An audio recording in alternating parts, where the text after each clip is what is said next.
C'est parti. Bon, eh bien, bonjour Frédéric. Je suis Bonjour. super contente que tu aies accepté de faire cette interview donc avec moi aujourd'hui. Et comme on a un petit peu échangé, qu'on se connaît, mais que bon, on se connaît, mais les personnes qui nous écoutent ne te connaissent pas forcément. Du coup, j'aurais envie de te poser déjà comme première question existentielle, comment est-ce que tu te présenterais aux personnes qui te découvrent? OK, première question. Déjà D'emblée. merci. Merci en tout cas, d'avoir pensé à moi, hein. Mmh. Ça me touche. Mmh. Alors pour me présenter aux personnes qui me découvrent, je dirais que je suis moi, déjà. C'est déjà pas mal, Bon, hein? c'est déjà pas mal, j'essaye en tout cas.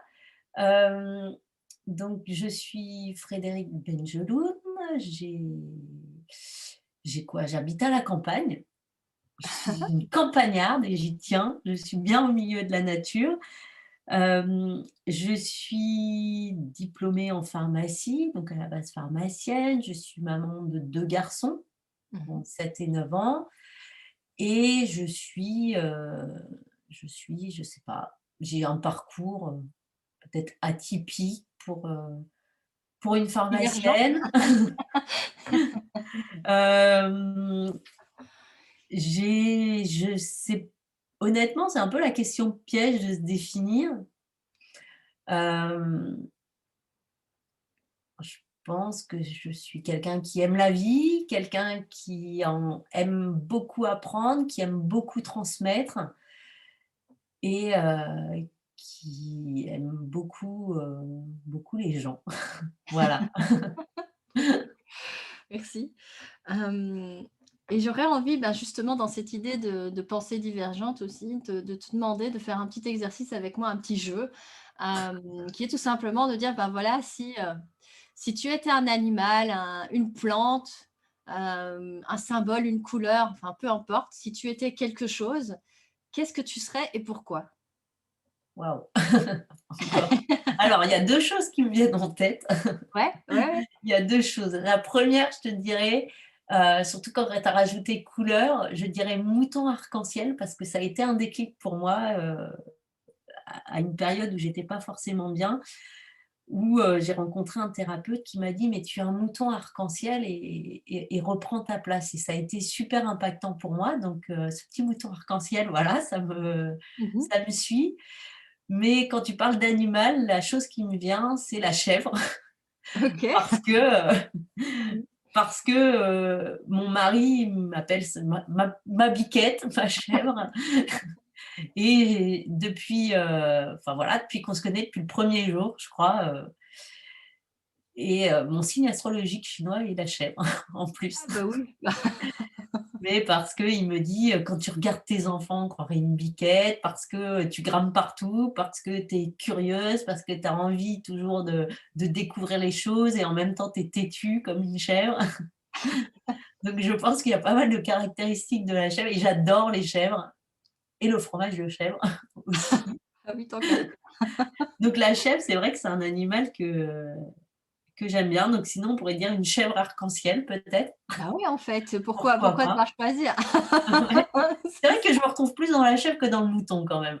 Donc du coup, chèvre arc-en-ciel, va, ça me plaît bien. Allez, boum. À te juger. Et du coup, raconte-moi un petit peu justement, c'est quoi ton parcours d'évolution, personnelle? Parce que tu évoquais justement qu'il y avait des moments un peu, plus difficiles où tu as justement ce thérapeute qui te dit que tu es un mouton arc-en-ciel. Mais donc du coup, ça me rend curieuse. Est-ce que tu peux m'en dire un petit peu plus sur ton parcours, et commence par où tu veux évidemment. C'est quoi ton histoire?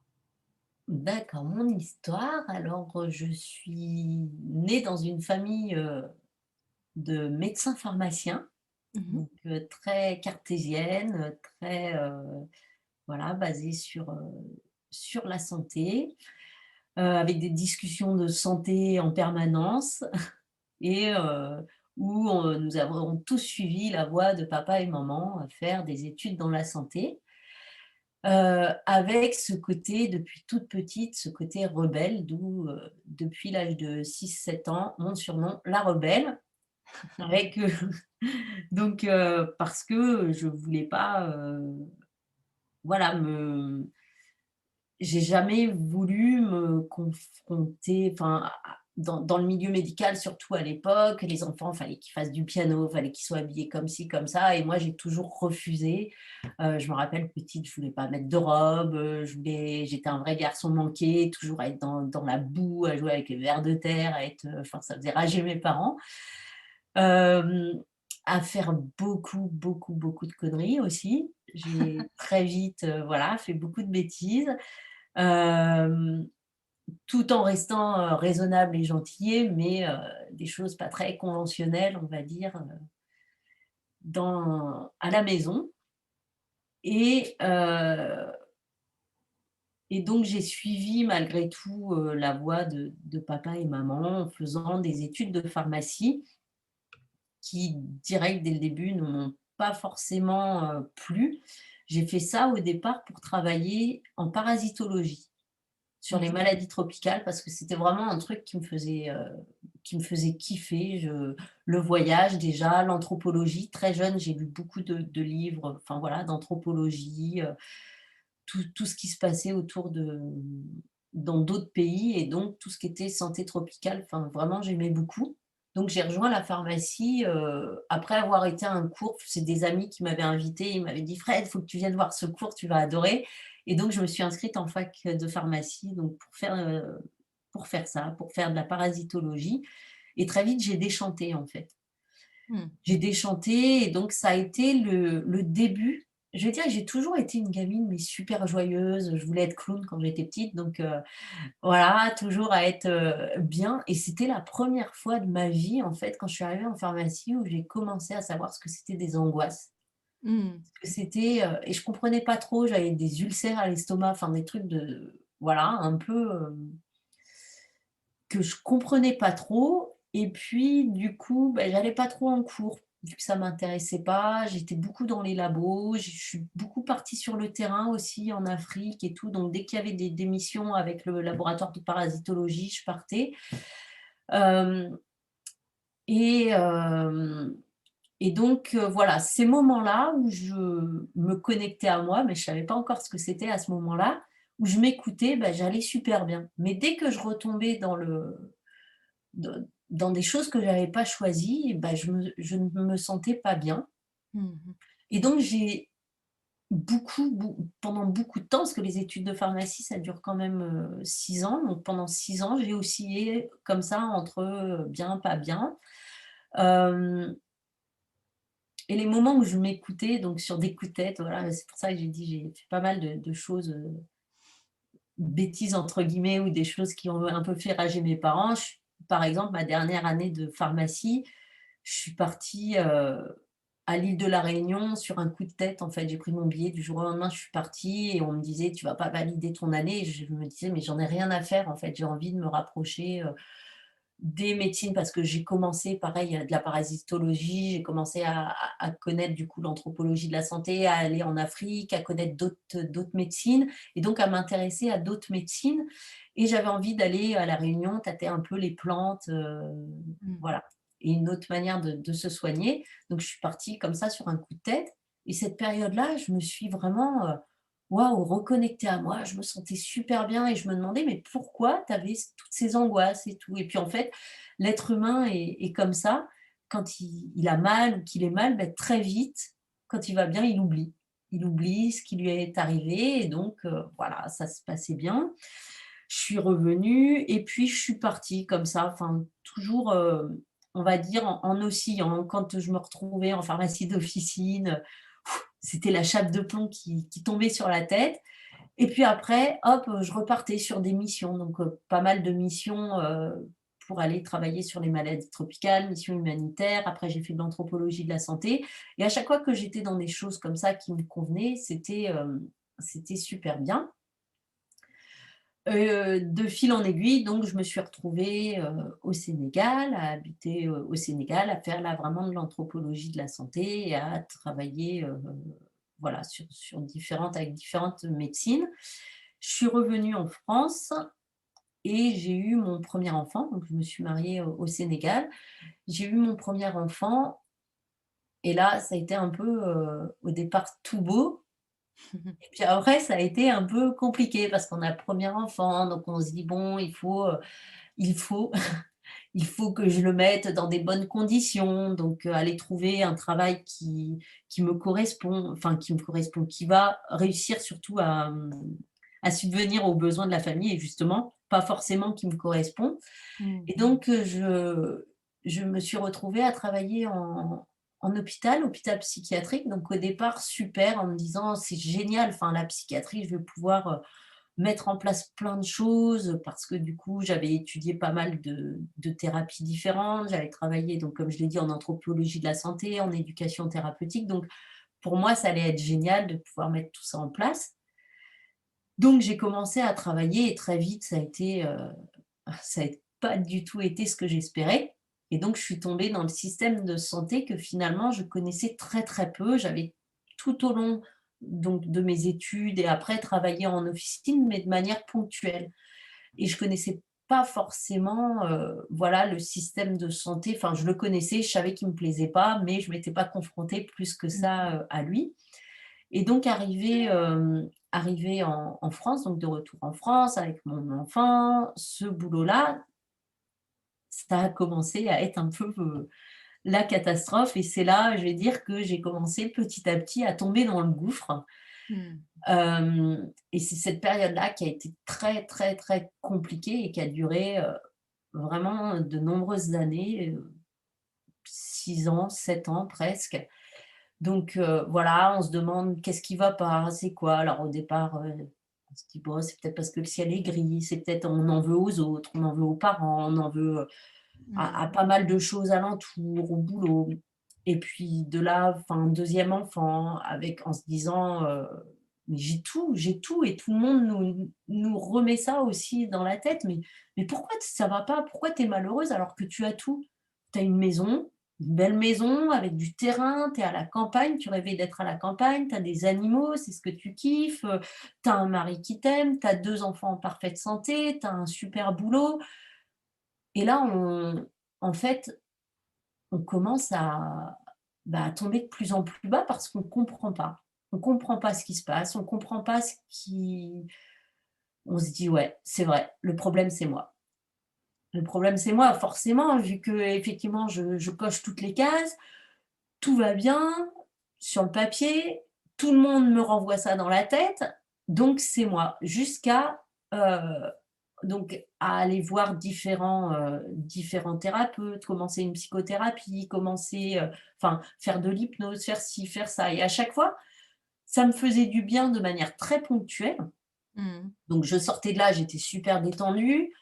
Je 2-3 jours après, ça a commencé à diminuer, on va dire l'effet et puis après, voilà, tout s'envolait et tous les bienfaits étaient partis.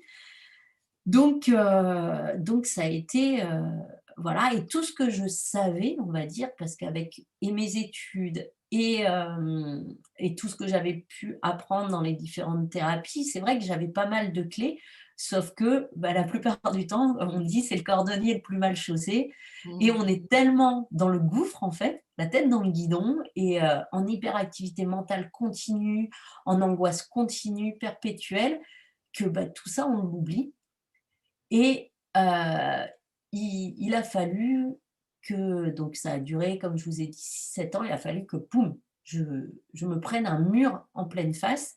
C'est-à-dire que, bah, pendant une année, j'ai été malade, mais angine sur angine, cystite en continu, enfin, c'était vraiment l'horreur. J'étais très, très mal physiquement. Dès que j'avais un petit peu de vacances, bah, j'étais malade, fièvre, au lit et jusqu'au jour où j'ai pas pu me lever. Parce que c'était hors de question de prendre un arrêt maladie. Ça, c'était hors de question. Enfin, j'avais depuis toujours entendu les personnes qui prennent un arrêt maladie, c'est des feignants, et j'avais Mmh. pas envie d'être une feignasse, quoi. Il fallait vraiment que je bouge jusqu'au jour où, bah, mon corps a littéralement dit: «Stop», mais vraiment, enfin, j'étais allongée sur le canapé, je me rappelle un matin, je me lève et je suis tombée et impossible même de prendre un verre d'eau dans ma main, impossible de serrer mes enfants, impossible et là, je me suis mise à pleurer, je me suis dit: «Mais c'est la fin, en fait. Ça y est, c'est fini, quoi» et là, dans ces moments-là, bah, on se prend une grosse claque déjà Mmh.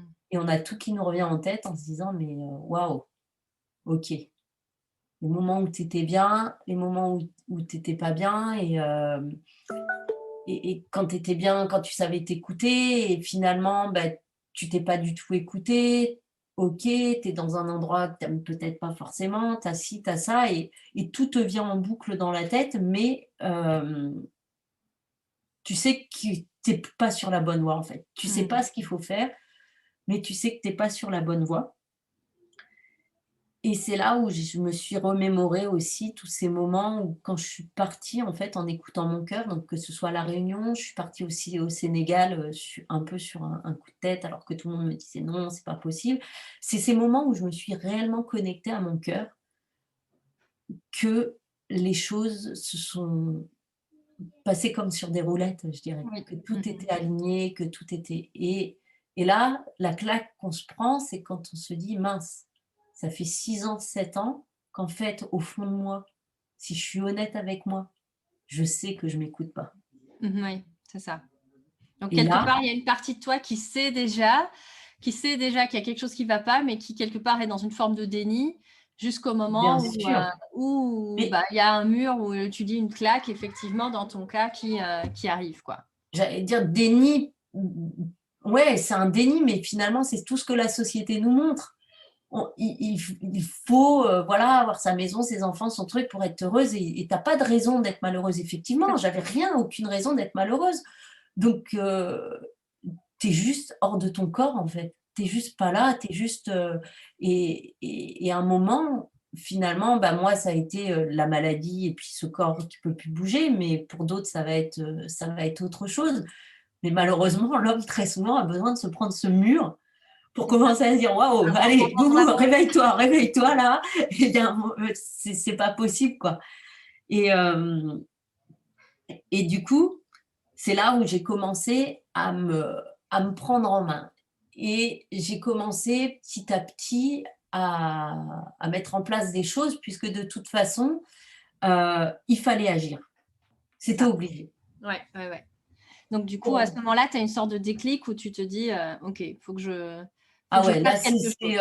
c'est, je vois mes enfants encore le matin qui ils voient leur maman comme ça: Mmh. «Maman, maman, maman», enfin, je les vois en détresse. Je me vois là comme une loque, vraiment et là, je me dis: «Waouh, toi qui» et il y a eu des moments où j'étais tellement mal que j'ai pensé à mettre fin à mes jours et là, quand on se retrouve confronté à finalement, beh, on n'est plus là et on a vraiment l'impression qu'on va mourir, enfin, en tout cas, moi, c'est ce que j'avais. Là, je me suis dit: «Waouh, tu as 2 choix, soit tu te laisses aller et c'est la fin. Est-ce que vraiment tu as envie de ça? Mmh. Ou est-ce que là, il va falloir se bouger les fesses?» Et là, je me suis dit: «Non, allez, stop». Première action pour moi, ça a été d'appeler le médecin et Mmh. pour moi, c'était vraiment déjà une grande action et d'accepter un arrêt maladie. C'était un Ça, premier petit c'était pas, un quoi. truc, c'était, impensable, Mmh. impensable et Ouais. malgré mes, j'allais je sais 38 ans, beh, j'ai pas osé le dire à mes parents tout de suite, hein, que j'étais en arrêt maladie parce que, peur des répercussions. Hem, donc ça a été vraiment la première étape et de là, c'était, commence à mettre en action ce que tu connais. Tu as vu des psychiatres, tu as vu des trucs. Arrête de croire que la solution, elle est là-bas, puisque tu as bien vu que ça t'a rien fait et tu en es arrivé jusque-là. Et j'ai commencé alors, j'avais commencé à me former à l'aromathérapie quelques années auparavant Mmh. et j'ai commencé à remettre le nez dans les huiles essentielles parce que voilà, je savais très bien transmettre, l'aromathérapie, faire des formations dessus, mais je l'appliquais pas pour moi. Mmh. Enfin, je l'appliquais, c'est pas que je l'appliquais pas, c'est que je l'appliquais que quand j'avais un symptôme. Alors que je savais pertinemment que l'aromathérapie, c'était plus que ça. Donc, j'ai commencé à, voilà, reprendre mes bouquins, reprendre mes trucs et puis tester, tester, tester à fond, me faire mes synergies pour moi et ça a été vraiment, quelque chose qui m'a soutenue et je me rappelle parce que ça fait pareil, j'ai commencé le yoga quand j'avais 20 ans, j'en ai fait beaucoup, après j'ai arrêté Et puis pendant cette période-là, donc juste avant d'être mal, et puis là au début, quand j'étais pas forcément bien, ben, je reprenais le yoga en me disant: «Le yoga, c'est cool, enfin le yoga, tu fais du yoga parce que tu es déprimé quoi, ça va aller bien». Et je me rappelle de mon mari, donc au début, enfin forcément, hein, on n'est pas, du tic au tac bien, hein. C'était: «OK, je décide que, je vais prendre les choses en main, mais je suis encore dans mon gouffre, hein». Je Ouais, suis d'accord. encore pas bien, et donc je commence à faire le yoga en me disant: «Bon allez, ça va aller bien». Et je fais le yoga en étant encore dans mon mental, en étant en hyperactivité mentale, Mmh. en ne réussissant pas à ralentir et à me connecter, et mon mari qui me dit: «Mais arrête le yoga». Et là, je me suis décomposée, mais je dis: «Mais pourquoi? Pourquoi je vais arrêter le yoga et tout?» Il me dit: «Non, non, mais tu as rien compris, donc arrête le yoga, ça vaut mieux». Et ça a été une claque pour moi, et je me suis dit: «Mais oui, reconnecte-toi à ce que c'est réellement le yoga». Et donc j'ai commencé à reprendre mes bouquins que j'avais, et à les regoûter à cette essence, en fait, réelle du yoga, comme j'avais regoûté à l'essence réelle des huiles essentielles. Pour pas en faire juste un objet de passage qui va nous aider de manière ponctuelle sur un symptôme, mais pour vraiment les intégrer et vraiment capter ce que c'est, et vraiment avoir cette finalité qui est, cette connexion à soi, que ce soit par les huiles essentielles ou le yoga, qui sont mes 2 outils, on va dire, de prédilection, entre autres. Mmh. C'était ça réellement, et ça m'a pris du temps. Je me suis fait aider donc notamment par, donc ce thérapeute énergéticien qui j'étais le voir une fois, mais quand il m'a dit: «Non, tu es un mouton arc-en-ciel, arrête de, enfin voilà, arrête de t'éparpiller et tout», ça a été un déclic. Et puis, enfin, à partir du moment où on commence à réécouter son cœur, il y a beaucoup de choses qui arrivent. Beaucoup, Mmh. beaucoup de choses qui arrivent, comme si, enfin, on était un peu avant, à se cogner dans les murs. Et là, c'est comme si ça y est, on a trouvé la porte du couloir. On n'est pas encore dans la lumière, on voit qu'elle est tout au fond, mais ça y est, on a trouvé ce corridor dans lequel il faut avancer. Et là, plein de personnes qui sont arrivées. Mmh. Des rencontres dans des trains, des rencontres, voilà, ce thérapeute-là qui au départ, enfin, c'était un ostéopathe que j'allais voir pour un dos décoincé. Il s'avérait qu'en fait, il travaillait en énergétique, des plein de choses comme ça. Et puis pareil, des formations que j'ai suivies sur internet, des podcasts, des vidéos, YouTube. J'ai commencé, voilà, à m'intéresser à pas mal de choses, hem jusqu'au jour où je reçois un mail, donc pareil, de je ne sais où, je ne sais pas, je ne sais, de mon prof de yoga que j'avais eu 20 ans avant, et Mmh. je n'avais plus aucun contact, et qui m'envoie un mail comme quoi, il passe à Paris, alors qu'il était dans les DOM-TOM, hein, depuis il était parti dans les DOM-TOM, qu'il passait à Paris faire un stage. Je lui ai dit: «Bon», moi qui m'étais toujours interdit d'aller faire des stages parce qu'il fallait pas laisser les enfants, parce que ça allait coûter cher, parce que, je me trouvais toujours 10 000 excuses. Là, je me suis dit: «Allez, on y va». Et finalement, bah, finalement, les enfants, ils sont restés avec leur père, ils ont passé une super journée. Finalement, j'ai de l'argent, j'ai réussi à le trouver. Finalement, bah, ça a été une super journée, et donc rencontre avec mon prof de yoga, super stage. Et là, discussion, il me dit: «Ah bah, tiens, je fais une formation d'enseignant de yoga. Je commence, la semaine prochaine, et c'est à Bruxelles». Et là, dans ma tête, ça fait: «Waouh, OK, faut que j'y aille. Faut que j'y aille». Je sais pas comment, je sais pas pourquoi faut que j'y aille, mais il faut que j'y aille. Mmh. Et donc là encore, la petite voix qui revient: «Ah oui, mais tes enfants, comment tu vas faire?» Parce que c'était 2 à 3 jours par mois sur un an. «Comment tu vas faire? Financièrement, comment tu vas faire? Comment tu vas Où est-ce que tu vas aller, dormir quand tu es à Bruxelles? Ça va être des dépenses en plus». Et puis voilà, enfin, si on ne met pas pause, en fait, ça s'emballe et puis on fait jamais rien. C'est Et ça. là, j'ai vraiment décidé, j'ai dit: «Non, stop». 20 ans en arrière, j'avais commencé une formation avec ce prof-là, et en fait, j'avais une mission en Côte d'Ivoire, donc j'étais partie en Côte d'Ivoire, j'avais tout laissé, et depuis, plus de nouvelles. Et je me suis dit: «Non, c'est un signe. À un moment, il faut que tu arrêtes d'être bête, quoi. Tous les signes, tu les as laissés passer pendant un certain nombre d'années, et regarde où ça t'a mené. Maintenant que tu es en train de te reconstruire, vas-y, quoi». Et donc j'ai été à cette formation, et suite à cette formation, donc je me suis inscrite en décembre. Première, formation, enfin ça a été, waouh, génial. Je me reconnectais vraiment à toute cette philosophie yogique, à tout ce que j'avais aimé dans le yoga. De là, enfin voilà, ce prof m'a proposé d'autres choses, j'ai rencontré d'autres personnes et puis, pareil, 15 jours après, je commençais un programme pour travailler donc sur internet, permettre d'accompagner les gens et qui a été aussi très aidant pour moi, pour travailler sur moi-même. J'ai rencontré plein de personnes, hein, dont toi Sandra, enfin j'ai fait plein Entre de autres. liens et c'est vrai que tout ça, maintenant j'ai du mal à imaginer que mon burn-out c'était, il y a à peine 2 ans en fait. Mmh.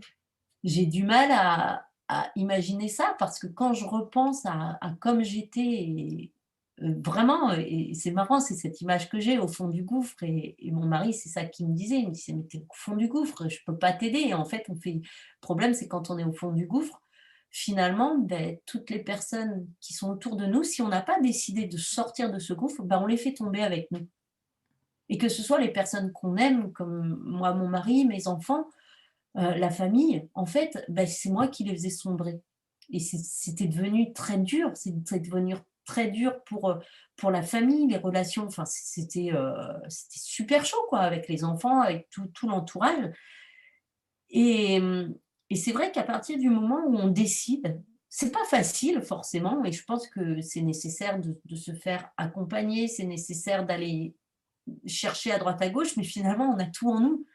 Et c'est nous qu'allons sortir de ce gouffre. C'est pas les autres. On peut se faire aider, je sais pas, on peut nous jeter une corde, une échelle et tout.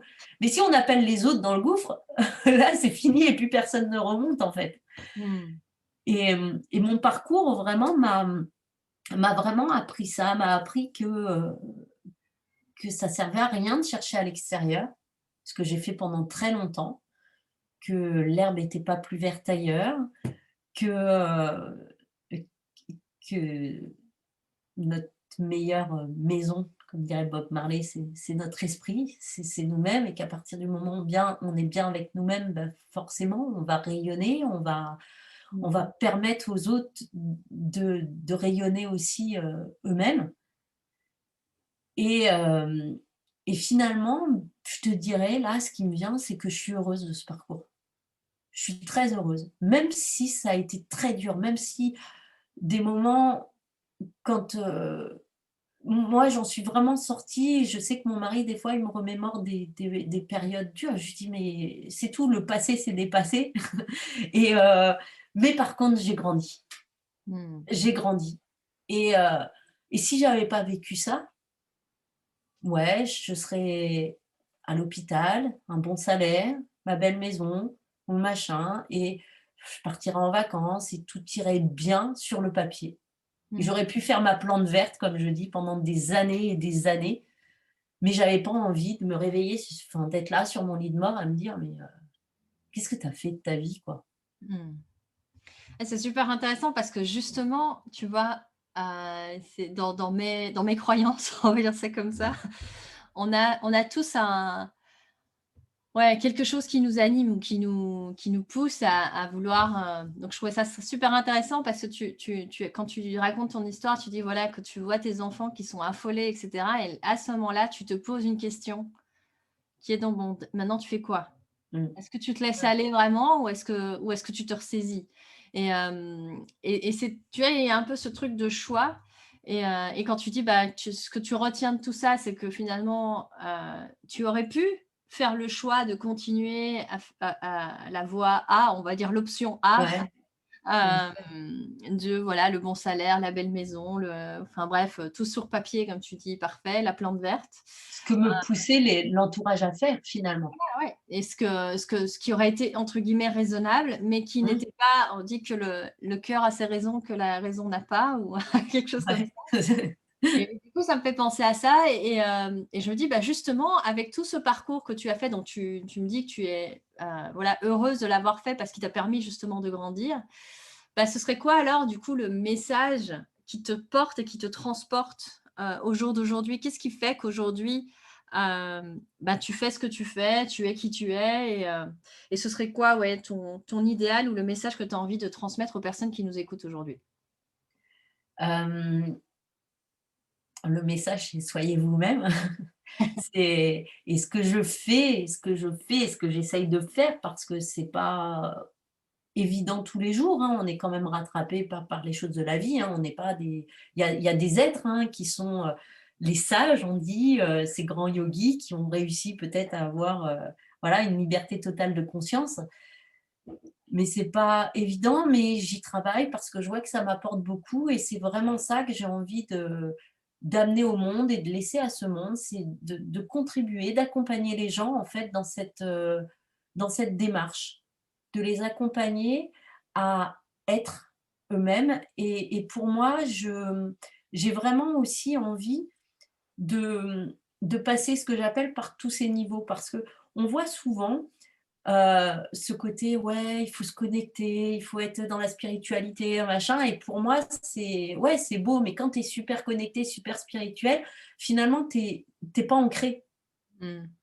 et ouais, il y a pas de problème, le monde, il est beau et tout va bien mais tu es pas redescendu dans tes profondeurs.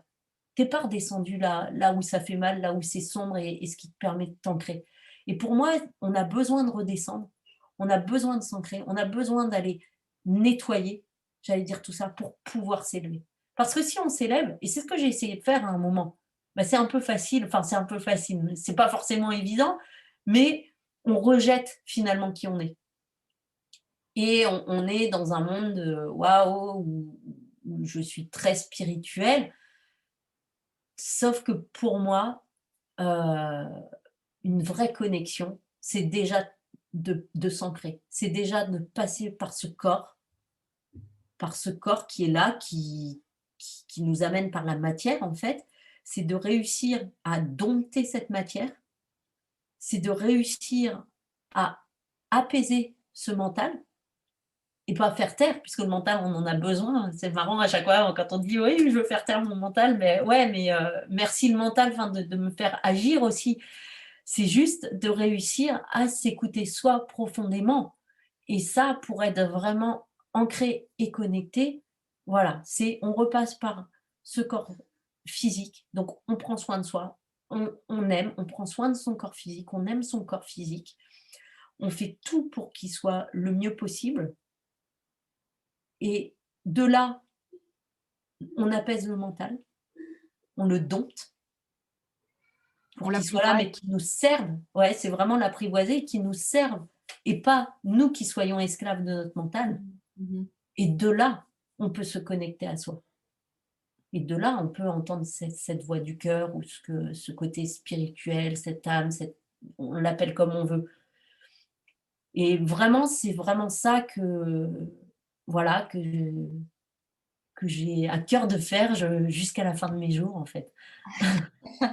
Et concrètement, au jour d'aujourd'hui, ben, les personnes qui auraient voilà, qui avec qui ton message, avec qui, ça résonne et qui se disent: «Oui, enfin, c'est exactement ce chemin-là que j'aurais envie de prendre ou de choisir, de voilà, de me reconnecter à mon corps, à arriver à apprivoiser mon mental pour pouvoir, comme tu dis, me connecter à mon âme ou à mon cœur, ou on met le mot qu'on veut, mais à notre essence», j'ai envie de dire, pour faire un petit jeu de mots avec tes huiles essentielles. Ouais.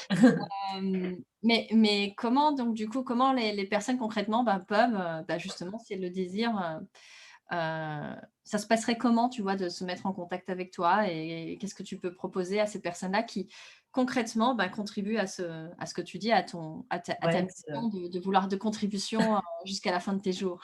donc à l'heure actuelle, on va dire, j'ai Mmh. Casquette? Bah, plusieurs casquettes, j'ai du mal à m'arrêter dans une chose. Donc j'ai tout le côté aromathérapie. mmh, Donc j'ai une formation en aromathérapie qui permet comme je l'appelle, elle s'appelle «Révèle ton essence» en fait. Donc de révéler l'essence de l'aromathérapie, c'est-à-dire d'aller capter justement cette subtilité de l'aromathérapie et apprivoiser les huiles essentielles pour s'en servir, pour travailler justement sur ces 3 niveaux-là, de d'accord. manière autonome et donc voilà. Donc là, on va plus être, je vais dire, sur un travail au départ, sur ce côté, physique et ce côté mental. Hem, donc ça, c'est pour les particuliers. Je travaille aussi pour une société coopérative, en aromathérapie où on travaille, justement à différents niveaux pour amener ça, à différents niveaux, donc que ce soit avec des agriculteurs, que ce soit avec des personnels soignants, avec, des écoles, des crèches, enfin, Mmh. l'idée c'est par cet outil, on va dire l'aromathérapie est un peu un prétexte, qui est Mmh. un beau prétexte parce que c'est la quintessence des plantes et elles nous apportent beaucoup, mais c'est un prétexte pour amener les personnes vers, ce que j'appellerais ce nouveau paradigme, en fait, ce nouveau système où il va falloir être créateur de nos vies et plus subir. Mmh. Donc j'ai ça, donc ça, c'est plus pour les personnes qui veulent se faire accompagner, on va dire en collectif. Donc par exemple, j'accompagne des pharmacies d'officine, dans tout ce parcours-là, donc sur une année globale, des hôpitaux, des voilà. Et après, j'ai l'accompagnement individuel, Mmh. où là, c'est de l'accompagnement personnalisé pour permettre aux personnes, de travailler sur tous ces niveaux, pour remettre, je ferai assez simple, de la conscience en fait, Mmh. à tous ces niveaux de vie. Mmh. C'est rien de plus c'est très simple, mais très compliqué finalement à faire, seul, parce qu'on a toutes ces croyances, on a toutes ces enfin voilà, tout ce Avidaya, on parle dans en sanskrit, c'est un peu tout ce brouillard, en fait, qui est autour de nous et on a du mal du coup à retirer les voiles pour vraiment remettre de la conscience dessus et ça, c'est du coup en accompagnement, individuel, et personnalisé qui s'adapte à chaque personne. Ça, c'est toujours Donc l'intérêt, là enfin, je trouve en tout cas du regard extérieur justement, de oui, voit des choses que nous, bah, on est tellement dans notre filtre, dans notre perception du monde, dans notre carte du monde, dans notre, brouillard comme tu dis, ouais, c'est vraiment, que, c'est vrai qu'un phare, un guide, je sais pas, permet comme ça de pouvoir sortir justement du brouillard, plus facilement que, heu, seul ouais, plus face à la plus tempête. rapidement. Après pour moi, c'est possible de le faire seul, mais Bien combien sûr, de temps? Combien ouais, d'années? Combien de voilà et je l'ai bien vu pour moi, enfin, le fait de se faire accompagner et je sais que c'est quelque chose, je continuerai à me faire accompagner, c'est quelque chose pour moi, je vais dire la investir sur soi, mmh, pour moi, c'est la plus belle chose qu'on puisse se faire, le plus beau cadeau qu'on puisse s'offrir et peu importe le domaine mmh, finalement mmh et c'est investir sur soi dans les choses qui nous parlent et pour nous faire grandir mmh. et et quoi de plus beau que de grandir finalement, hein? Plutôt que de rester là à stagner et voilà, pour rien au monde je ferais marche arrière C'est ça. et ce qui est génial, c'est quand on commence à voilà, à découvrir tout ça, ben, on se rend compte qu'en fait, on en a découvert qu'un Une petite partie. tout petit peu et on a envie d'en apprendre encore plus, mais c'est beau, c'est beau, c'est beau. Il y a tellement de belles La choses. terra incognita, je pense, pour beaucoup de personnes, c'est eux-mêmes, en fait. Et donc du coup, ils partent à l'aventure de leur propre, terre inconnue, on va dire ça comme Ouais, ça, avec, une boussole, une carte, parfois seule, parfois accompagnée, mais effectivement, au final, ce voyage-là, c'est le voyage d'une vie aussi. c'est ça, être des aventuriers. On aime parcourir le monde, mais allons parcourir notre monde déjà. Exact. C'est une belle, une belle, Non, mais une je sais parce que c'est maintenant, hein, avec du recul, mais moi j'étais une baroudeuse de première quoi. hein, Toujours hein. partie avec mon sac à dos, fallait tout le temps et maintenant, c'était génial, hein, j'ai appris plein de choses, mais je me rends compte que je fuyais aussi mon monde intérieur Mmh. C'est ça. et ce qui est génial, c'est de s'explorer et après de pouvoir justement offrir ce qu'on a à offrir à droite à gauche. Notre singularité, Mmh. notre, côté chèvre arc-en-ciel dans ton cas, du coup. Ouais. Cool. Du coup, j'ai terminé, cette interview par, une définition de la pensée divergente, donc qui dit que, la pensée divergente est un processus ou une méthode de pensée qui est utilisée pour produire des idées créatives, en envisageant de nombreuses solutions possibles et du coup, je me demandais, bah, toi, c'est quoi ta stratégie de divergente, de pensée divergente, bah, quand tu perds espoir, quand justement tu parlais dans ce brouillard ou dans ce tunnel, dans ce gouffre. Ouais. Bon, parce que tu dans le couloir, on était encore déjà c'était bien, enfin, Ouais. c'était mieux déjà que le gouffre. Mais donc voilà, c'est quoi d'après toi, c'est quoi ouais, ton Oui, qu'est-ce que je fais? Parce qu'effectivement, ça m'arrive encore, enfin, on est des êtres humains bien et sûr. il y a toujours des moments où on a tendance à sombrer. Heu, Maintenant, Quand tu perds espoir, qu'est-ce qui quand va? je perds espoir, ce que je fais, déjà la respiration, pour moi, c'est une clé essentielle.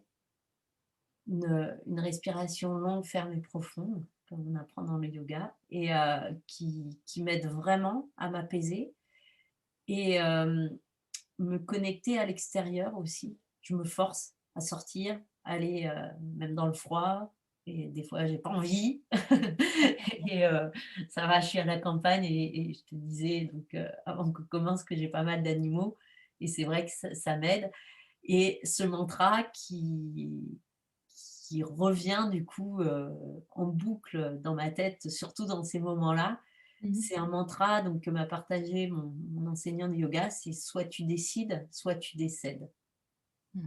et pour moi, j'en ai eu des frissons rien qu'à te le dire parce que c'est super fort, et je vois cette image et je me revois du coup encore, et décéder, c'est pas, juste mourir, enfin c'est mourir à son âme, à son être. Mmh. Et là, qu'est-ce que tu fais? Est-ce que tu décides d'être toi-même? Ou est-ce que tu décides de t'éteindre, tout ça parce qu'il y a des dictats de la société, tout ça parce que tu as peur du regard des autres, tout ça parce que tu as tes saloperies de croyances qui reviennent? Qu'est-ce que tu fais là maintenant? Et c'est quelque chose qui m'aide vraiment et que j'ai envie d'afficher en gros partout en fait. Qu'est-ce que tu fais quoi? Décide ou tu décèdes. Et je trouve qu'il est puissant. Je trouve que c'est un mantra qui est très, très puissant et avec, enfin, encore plus à l'heure actuelle parce que je trouve que plus ça va, on a été dans tout un moment de l'existence où il fallait, oui, que les gens, enfin, on réfléchissait pas quoi. Il fallait reconstruire la France, il fallait, reconstruire le monde après-guerre. On était dans ce travail un peu, un peu, voilà, où on n'avait pas à réfléchir quoi. Et c'est là où la feuille avec, je coche mes cases, maison, métro, boulot, dodo, maison, mari, chien, ça allait bien et c'était comme ça à l'époque et c'était pas mal en fait. C'était très bien. Mais avec tout ce qui se passe, au niveau terrestre, je pense qu'on n'en est plus là en fait. Mmh. Je pense qu'on doit être créateur. On doit redevenir acteur de sa vie, acteur de ce qu'on fait en fait chaque jour. Et c'est là où le soit tu décides, soit tu décèdes, il est hyper important. Mmh. Ben, franchement, je vais me le noter parce que ça a vraiment été quelque chose qui, quand la première fois que je t'ai entendu dire ce mantra, je me suis dit: «Pouf!» mais ça c'est ouais, c'est un mantra vraiment très, très impactant en fait. Il te pose question. Là, il te pose la question de ta responsabilité et Ouais, il te force à prendre conscience de là où tu en es et de dire: «OK, là, tu choisis, en fait. Tu choisis l'histoire que tu as envie de te raconter. Tu as envie que tu parlais de création, oui, de l'histoire que tu as envie de créer oui, c'est ça. Qu'est-ce que tu as et envie de vraiment devenir créateur de sa propre vie et pas juste pour soi, de soi à soi, mmh, mais vraiment aussi pour pouvoir justement, ben, contribuer, pour pouvoir, bah, qui sont des choses qui sont importantes pour toi. Voilà, la contribution, transmettre, ouais, transmettre, rayonner, voilà, permettre aux personnes de grandir, à leur tour et c'est vraiment aussi l'intention de ce podcast, donc je suis vraiment, vraiment super contente, de t'avoir eu en interview aujourd'hui, avec, en plus cette conclusion, mais qui est juste pour moi magnifique avec ce merci, mantra, ouais. soit tu Moi, je décides, suis soit partie un peu, je suis bavarde, hein, comme la chèvre. Des fois, je m'arrête pas. Mais ça voilà, ça a été un plaisir pour moi en tout cas de t'écouter et je pense que nos auditeurs en tout cas prendront aussi, plaisir et prendront ce qu'il y a à prendre. L'invitation, c'est vraiment que voilà, en fonction des histoires de chacun, je pense qu'on a tous une histoire à raconter et je pense que justement les histoires, c'est ce qui inspire les gens et donc bah, je te remercie en tout cas pour, bah, de m'avoir partagé du coup, un bout de ton histoire et j'invite les personnes, qui le souhaitent évidemment à te contacter si jamais elles ont senti que ton histoire avait résonné avec elles. Donc, merci beaucoup pour Merci Sandra, en tout cas, de contribuer. Vraiment, tu sais que ça me tient à cœur, donc ouais. c'est voilà, c'est chouette ce que tu fais et je te souhaite une longue vie dans tout ça. À très bientôt de toute À façon. bientôt. À